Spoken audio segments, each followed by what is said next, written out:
Devon Larratt. Энэ үний түүхийг ярил зөвхөн нэг дугаарт багтахгүй нэлээд хэдэн дугаар болно. Тиймээс зөвхөн хамгийн сонирхолтой гэсэн мөчүүдийн төвөрийг бэлтгэлээ та бүхэн лайка дарна уу. Devon Larratt 1975 оны 4-р сарын 24-нд Канада улсын Викториад мэндэлжээ. Devon өсвөр насндаа гар барилдаанд сонирхож эхэлсэн бөгөөд анхны өрсөлдөгч нь Имен байжээ. Имен энгийн нэгэн ферм ажилладаг байсан бөгөөд Larratt тэр хоёр өдөр болгон гар барилддаг байсан аж. Larratt Иметтэйгээ би өдөр бүр гар барилддаг байсан ч нэг ч удаа дийлж байгаагүй бөгөөд тэр бол дэлхийн хамгийн шилдэг гар барилдаанч гэжээ. Гар барилдахаас гадна Devon жүдоогоор хичээллэж сакс тоглодог байсан. 21 наснда тэрээр Канада улсын зэвсэг төвчөнтэй гэрээ байгуулж Канадын элит тусгай ажиллагааны салаанд орсон байна. 16 жил тэндээ ажилласан бөгөөд 7 удаа Афганистан руу дайнд явсан байдаг. Түүнийг дайнд хүн алж байсан уу гэж асуухад тэрээр хариулахаас татгалцсан. Афганистанд Devon шархтан эх орон руугаа буцсан. Тэрхүү шарх нь сумны шарх биш, тесрэх бөмбөгний хилтерхий байсан. Devon 20 жил тусгаад байхдаа хошууж цолол авжээ. Үүнийг Devon тайлбарлахдаа би хизээч цол нэмхийг хүсдэг байгаагүй. Би эсрэгээр миний цолыг битий нэм гэдэг байсан. Учир нь би зүгээр энгийн цэргэл байхыг хүссэн. Би зүгээр энгийн байлдагч. Энэ үгнээс нь Devon Larratt-ыг хэн болохыг нь ойлгож болно. Тэрээр дарга болох зорилгогүй тулаанд оролцох хүсэлтэд зүгээр нэг цаанаасаа төрчихсөн дайчин залуу юм. Шүн дайнд гарна гэдэг юутаач зөрлөшгүй зүйл. Үүнийг ямар ч экстрим спорттой харьцуулшгүй жинхэнэ адреналин. Devon албааж байх хугацаанд арм рестлингээ орхилгүй хичээлсээр л байж. Larratt хэлэхдээ Афганистанд би муугүй дайчин байсан. Би 30 наснда тулааны спортод бараг л орчихоогүй. Ороогүй назуулж түүний арм рестлингийн карьер нь жинхэнэ эхэлсэн байдаг юм. 2004 оноос эхлэн Devon гар барилдааны тэмцээнүүдэд идэвхтэй оролцож эхэлсэн. 2004 онд тэрээр нөгөө л бүх цаг үеийн домогт John Brezenk-д ялагдсан.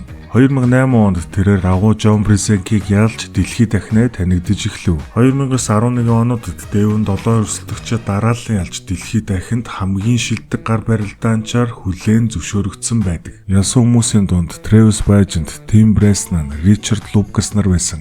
2013 онд Украиний хамгийн хүчтэй байсан талигч Андрей Пушкарийг ялсан. Мөн мутант гартай Олег Жохигч бас үүний дараа Devon Larratt 2 дахь хонд хоёуланд наагалгаа илгэж дэлхийн номер 1 статусаа алдсан юм. 14 онд хагалгааны дараа Devon эргэрэлтийч Марсио Барбозаг зүүн гараараа ялж баруун гараараа өв залгамжлалын алдарт алхаад түүнд алджээ. 15 онд баруун гарны тулааны хагас финалд бүх цаг үеийн домогт John Brezenk-д ялагдсан байдаг. 15 оны сүүлээр Devon формынхаа өргөлдөөд тулж Вал холбоонд баруун зүүн гараараа ялж аваргалсан. 2017 онд тэрээр мөн баруун зүүн гараараа аварга хамгаалсан. Ингээд тэрээр бусад холбооны аваргуудтай нүүр тулах цаг үе нь ирлээ. Эхлээд Devon Kings Move хийдэг Michael Monster Todd-д ялагдсан. Kings Move техник мэдээж харахад их хэцүү, бараг л чит шиг харагддаг. Гэхдээ дөрмийн давуу үнийг хүлээн зөвшөөрдөг учраас яалтаа билээ. 2018 онд тухайн үедээ бүх холбоонд дийлдэшгүй байсан Денис Цыпленковтой үзэхэр болов. Мэдээж ялагдах нь ойлгомжтой. 2021 онд нэлээд масс нэмсэн Devon мөнхийн өрсөлдөгч Michael Monster Todd-ыг төвөггүй ялсан байдаг. Michael хэлэхдээ Devon-ы энэ хөлбөр түүний хамгийн шилдэг хөлбөр гэжээ. Тэр жилд John Brezenk-ийг ч ялсан.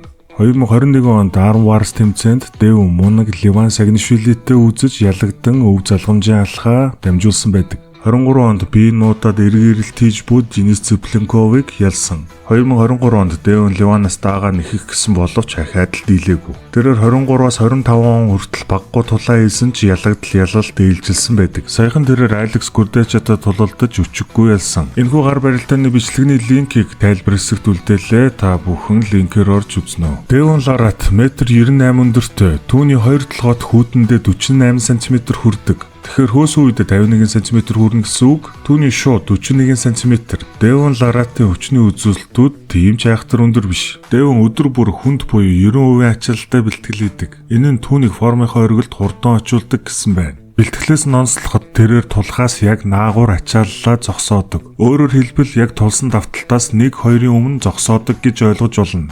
Хэрвээ та бүхэн үүнийг сайн ойлгохгүй байвал Ardын натурал номыг худалдаж аваарай. Ингийн тулд хашаа Ardын аяг руу бичээрэй.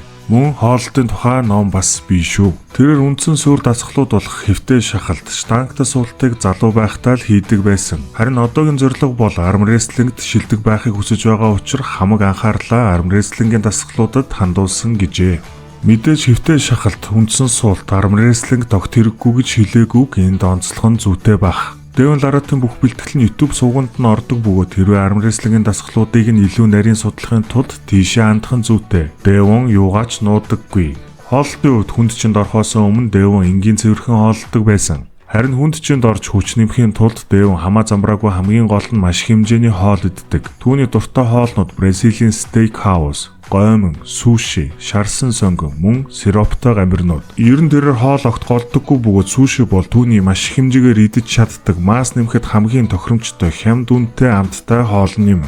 Devon Larratt-ын эсэлдэх булчингийн утас нь давмгай учир ажиллах чадвар сайн. Тэрээр марафонд хүртэл оролцож байсан. Мэдээж цэрэг дайны бэлтгэл сургалтууд ч үүнд нөлөөлсөн байх. Devon тоортой хүртэл бокс тоглож байсан. Тоор өндөр гарны урт масаараа илүүрхсэн байдаг. Devon-ы ажиллах чадвар нь сайн учир өрсөлдөгчийнх нь эхний секундуудын хүчтэй дайралтыг зогсоож эцээж байгаад ялах нь түүний гол тактик.